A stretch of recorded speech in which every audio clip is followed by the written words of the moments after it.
네, 이렇게 대선을 불과 40여일 앞두고 각 당의 경선 레이스가 치열하게 펼쳐지고 있는 걸 확인하셨는데요. 국회 출입 기자와 좀 더 자세한 이야기 나눠보겠습니다. 윤석정 기자, 먼저 어제 있었던 국민의당 경선 얘기 좀 하죠. 대박을 쳤네요. 맞습니다. 어제 국민의당 경선, 광주, 전남, 제주 경선에 무려 6만 2천 명의 지역 유권자가 참여를 했습니다. 국민의당 이 지역 당원이 한 7만 명 정도가 되기 때문에 3만 명이면 기본은 했다. 5만 명이 참여하면 소위 대박이다 이런 얘기를 해왔었습니다. 네. 하지만 5만 명을 넘어서 6만 2천 명 정도가 왔으니까 대박이 아니라 초대박이라고 봐야겠죠. 그렇네요. 여기 오늘 전북 경선 참여자도 3만 명 이상이 참여했습니다. 그러면 어제 오늘 호남에서만 9만 명 이상의 지역 유권자가 국민의당 경선에 참여했다는 말인데요. 광주와 전남, 전북, 제주 지역 인구가 대략 한 600만 명 정도 됩니다. 인구 60명 중 1명이 참여에 강제성이 없는 국민의당 경선에 불편함을 감수하고 이렇게 현장에 참여했다는 건 상당히 이례적이라고 봐야겠죠. 네, 영화로 따지자면 최소 1,000만 명 관객 동원한 영화와 비교를 해도 될 것 같은데, 자, 국민의당 경선 얘기를 먼저 꺼낸 건 아무래도 민주당 경선에도 영향을 끼치기 때문이죠. 맞습니다. 민주당이 바로 내일 호남에서 경선을 치르게 됩니다. 민주당은 지난 20대 총선에서 광주, 전남을 비롯한 호남에서 사실상 국민의당에 참패를 당했는데 그렇죠. 현재 각종 여론조사에서 지지율 1위를 달리는 문재인 전 민주당 대표에 대한 호남 지역의 반감이 여전한 것으로 전해집니다. 최근에 문 전 대표의 전두환 표창 발언이나 문 전 대표 측 인사의 부산 대통령 발언에 연이어 터지면서 지난주 발표된 한 여론조사에서는 호남에서의 문 전 대표 지지율이 한 주 만에 10%포인트 이상 폭락하기도 했습니다. 네. 또 민주당 경선 자체에서도 경선룰 내홍, 사전투표 결과 유출 같은 악재가 계속 나오는 상황이었습니다. 그러던 차에 주말 사이 국민의당이 호남 경선에서 흥행 대박을 친 겁니다. 민주당 입장에서는 긴장할 수밖에 없겠네요. 맞습니다. 국민의당의 이런 경선 흥행이 혹시나 호남에서의 반문 정서가 표출된 건 아닌가 하는 거죠. 민주당은 214만 명의 경선 선거인단 가운데 호남 지역 비중이 27만 명에 그쳤습니다. 그것도 모바일이나 자동응답 방식이라 직접 투표소에 참여한 국민의당 경선 참여자보다 충성도가 떨어지는 것 아니냐 이런 우려까지 나오고 있습니다. 그래서 민주당의 내일 호남 경선 흥행이 민주당과 국민의당 모두 관심 있게 지켜보는 대목이라고 할 수 있습니다. 자, 이번에는 보수 진영으로 좀 가보겠습니다. 잘 뜨고 있지는 않지만 그래도 토론회에서 굉장한 호평을 받고 있는 바른정당 좀 얘기 좀 해주시죠.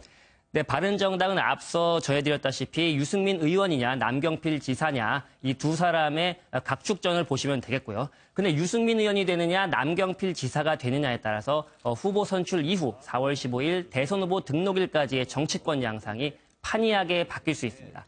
먼저 유승민 의원의 경우는 몇 가지 전제 조건을 달긴 했지만 자신이 탈당했던 자유한국당과의 후보 연대를 사실상 기정사실하고 있습니다. 네. 유 의원은 이렇게 한국당과 바른정당의 단일화를 거친 뒤에 국민의당 후보와의 연대를 모색하는 말하자면 2단계 연대론을 그리고 있습니다. 반면 남경필 경기지사는 한국당과의 연대는 고려조차 하지 않고 있다. 청산 대상과는 연대는 없다. 이런 겁니다. 그러면 남지사의 머릿속의 연대라는 것은 국민의당과의 연대를 생각하고 있다고 봐야겠죠. 그렇군요. 근데 중요한 거는 국민의당 생각인데 국민의당이 연대할 생각이 있을까요? 그 부분이 가장 큰 문제인데요. 사실 국민의당 후보로 유력한 안철수 전 대표는 대선 국면에서 연대에 관한 일관된 주장을 펼쳐왔습니다. 바로 자강론입니다. 즉 내가 후보가 되고 내가 먼저 경쟁력을 키운 다음에 연대고 뭐고 있다는 거죠. 대통령 탄핵 반대 세력에 면죄부를 주는 그런 연대 반대합니다.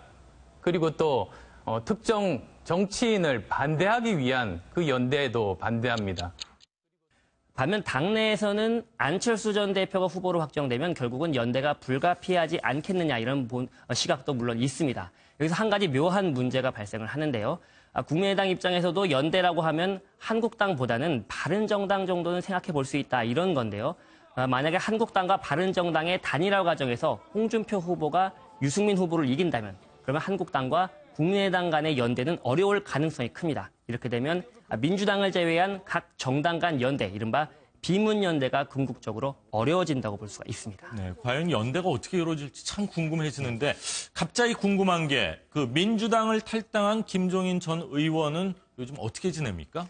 네, 표현하자면은 비문연대 구축을 위해서 물밑에서 활발하게 활동을 하고 있다. 이렇게 보시면 되겠는데요. 앞서 말씀드린 4월 15일 후보 등록일 전에 무언가 정치 지형의 변화가 일어날 때 그때 역할을 하지 않겠느냐는 관측입니다.